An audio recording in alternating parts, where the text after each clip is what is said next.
Could you talk about the center position and what it's been these last couple of practices, how that's been? Yeah, it's been fine. We have Tunde at center, and we expected an injury always to occur, and the next guy's always got to be up, and he's done a great job.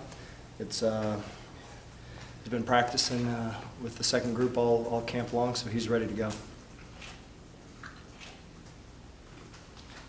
Is he almost more prepared than you might expect a normal backup to be just because of his... Yeah, we're very fortunate that he's been around and he's been in games. He's been a part of our special teams. He's taken snaps in a live game, so he's beyond ready to go. We have complete confidence in him, and we're ready to rock and roll. Clint talked about it before Kyle was announced as the starter, how he would have gone on the 15-day DL if there was such a thing. Physically, how was he treated the last week? Has he gotten a chance to get more rest, or is it just... Yeah, he's doing much better.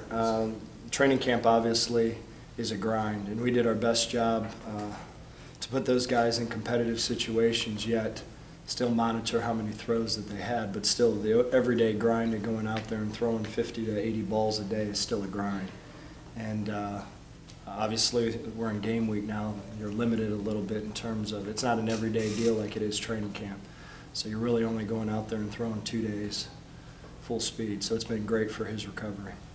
But the grind of the running backs, you guys had to kind of make shift and do. And those guys starting to get ready. Yeah, we're all healthy, thank goodness, and really excited to get those guys back, and they're all ready to go. Well, Jonathan Wallace, obviously he's the number 3 guy, but will you try not to play him? Is that the plan? Yes. Yes. But he will be with you guys and get ready. Absolutely, yeah. We've got three right now, so every single snap he's watching, and he's getting a few reps. He's getting what a typical third would get in an everyday situation. So he's been getting time, and he's been in all the meetings, and he's not a scout team player now, not whatsoever. Talk about the wide receivers and trying to find a second, third guy was one of the goals. You feel like Quan, Trevante, some of those guys have really stepped up? You know what? I said that during training camp that I thought that group made major progress, and I feel very comfortable with the guys that we have going on the field. It's not a one-man show at all, so we feel very confident that we can spread the ball around to multiple players on the team right now. How much of a rotation will there be at wide receiver, just numbers-wise, do you think? We'll see on Saturday. We'll see on Saturday. What have you seen from Kyle since he was named the starter? Obviously, his urgency has picked up whenever you're in that limbo of battling for the #1 job. As soon as you're announced, reality really sets in.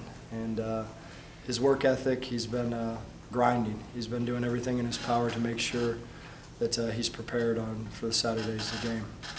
How much does it help offensively when you get into a game plan situation and kind of narrow things down? We talked to a couple of players going, okay, it's kind of slowed down a little bit. Have you seen that kind of take hold with them? No question about it. Whenever you're in training camp, you're in a 6-game installation. You're in a deal where you have multiple plays going on, because we're trying to look and evaluate what we can and cannot do.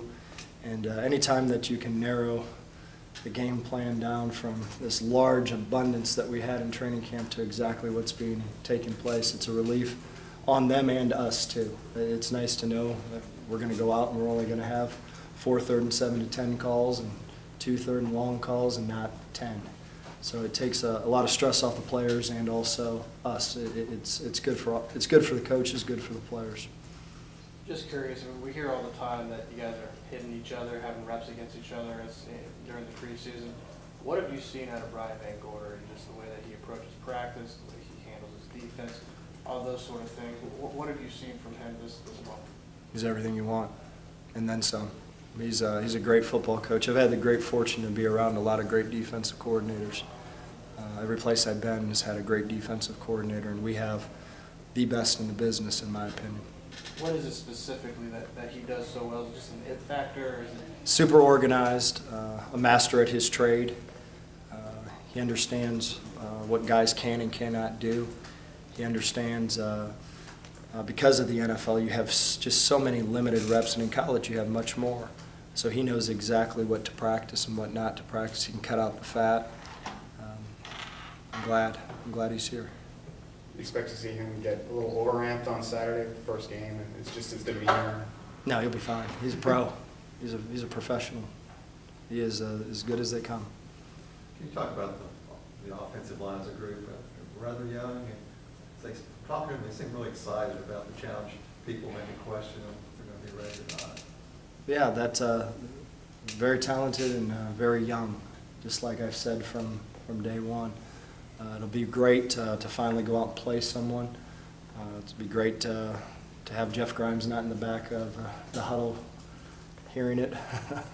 But it'll be great to watch them go out and see where we're at. And with young players, we're going to do a lot of good things, and there's going to be some things, I'm sure, that we're going to watch on Sunday and need to correct. It's a young football team. But, yeah, they're up for the challenge. They're excited. They're talented. And it all starts with them. Our line goes, we're going to go. For you, as a coach, going to your first game at a school with new players, you everything, what's the sense of anticipation like about what you want, what you hope to see?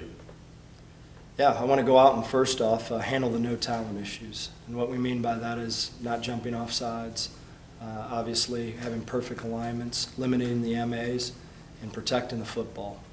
Those are always, doesn't matter where you're at, what level you're at, you want to go out and you want to make sure you handle the no talent issues, protect the ball. And when plays present themselves, we got to make our plays. And it'll be interesting and fun to watch this group.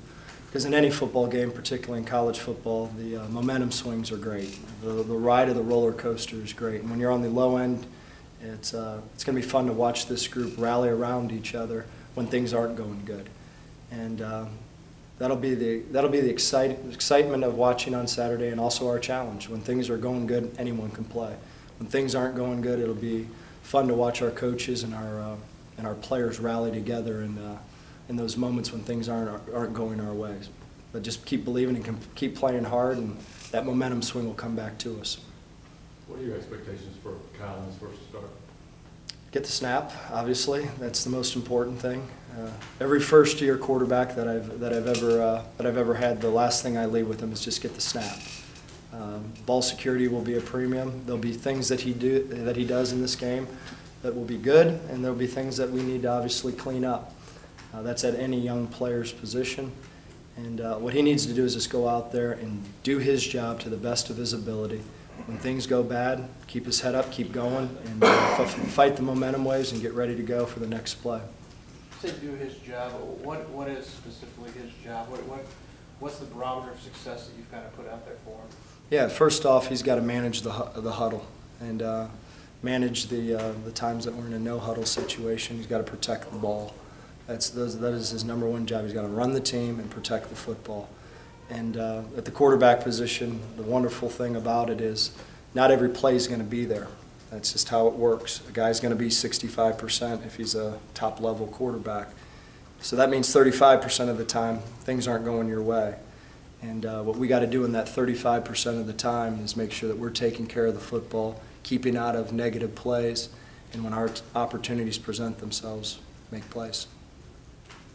Ricardo Lewis, the guy played a lot of quarterback in high school. How does he adjust to being a college wide receiver? He's doing really well. He's doing really well. Very skilled athlete. Is he a guy that can get in the game Saturday night and help you? Mm-hmm. Absolutely.